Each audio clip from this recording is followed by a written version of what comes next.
Hello, and thanks for joining me on this video talking about RackEmApp's match day experience. And this video is designed for you to share with your members, your captains, to talk about how the mobile app is used for scorecard entry and for various other bits and pieces too, but primarily for scorecard entry and how the live scoring system works. Bear in mind when watching this video that this is for a particular setup of a scorecard. It is all very, very configurable with lots of different settings and lots of things that you can change to suit the way that your league and your scorecard operate. So please do bear that in mind as we progress through this video, as it just goes through the basics. This is a typical kind of setup. On the left-hand side here, I've got the home captain's device. On the right-hand side, I've got the away captain's device. And in the middle here, I've got the live score screen, because the live score screen is going to show us what's been going on that everybody else can see. And the live scoring is one of the best features within the system, so it's useful to be able to see that. So as I've mentioned before, it's all about getting the right information into the hands of the captains at the right time. So as the home captain, you've got a nice play button for that match to say they're playing against the Busby Babes. They can press play and that will load the scorecard from the home captain, and I can press play for the away captain and it does exactly the same thing. Now, if we have a look at the home captain screen, you can see the home captain has got the lag buttons. Now the reason for that is because the way that the system works is the home captain does the data entry for the scoring and the away captain approves it. Now you don't need to do that for the lag, but what you should do is you should be entering the players. So as a home captain, I will enter in my players.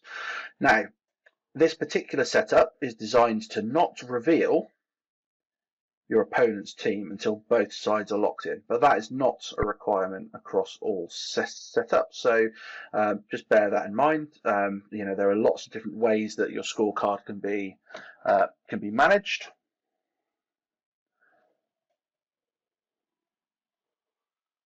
I'm going to enter the team for the away side as well, and what you can see here is on the opposing device it doesn't show who's been selected yet. Now once the lineups have been entered, I'm going to lock in the home side, and that will lock that side in, so that those changes cannot be made anymore, and they don't appear on the right side, the away side just yet. But I will lock in the away side as well.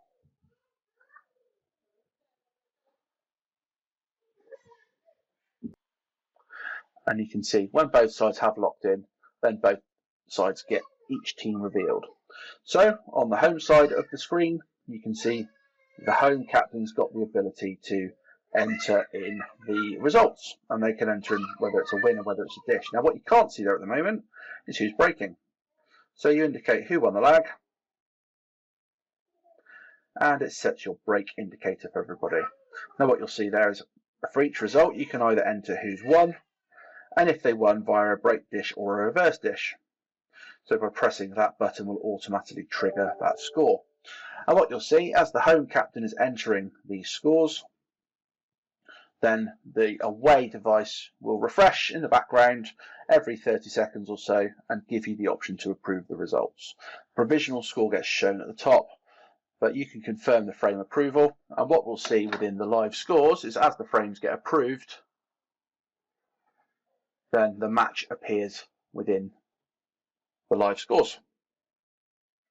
Now what you'll notice as well is within the live scores it also shows you the lineup that's been entered, so you can always see that. Again, that's a configurable option as to whether or not you want to display that.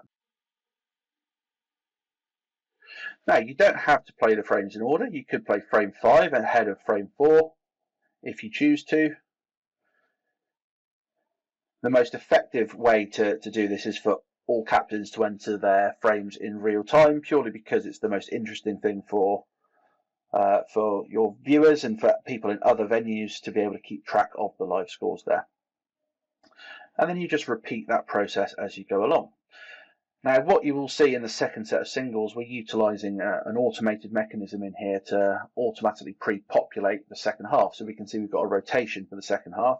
The person playing in player 5 for the away automatically gets transcribed into position number 1, which is position number 5, which is frame number 8. because that's the way that this has been structured. Again, that's an option. You don't have to set that up, but it does help reduce user error if you've got a particularly predefined formula that uses that. So we can support that. Of course, we've got to do the doubles first, so I'll fill in the doubles pairings as we go, and I'll also lock in the second set of singles as well. And that just allows us to proceed with the match, to indicate the winners. Put some dishes in here as well.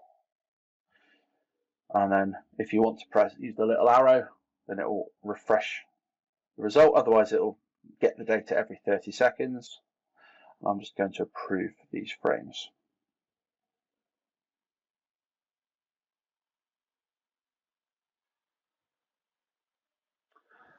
And what you see here, this live scores page, if we refresh it, is always keeping up to date with what the current scoreline is. Now, with all the frames submitted, we have to do the equivalent of signing the scorecard. Now, you don't need to do that because you're a logged in user. There's no need for a signature.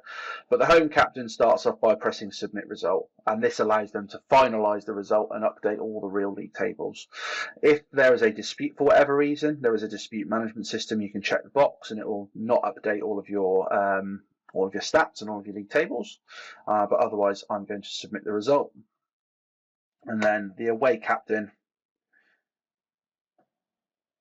can then approve the result, and they also get the opportunity to enter result if they want to as well. And it's not until you press the approve result button that the results gets finalized and your league tables and player stats get all updated. You can see there the scorecard has been completed, and you just repeat that for every single type of match that you've got there.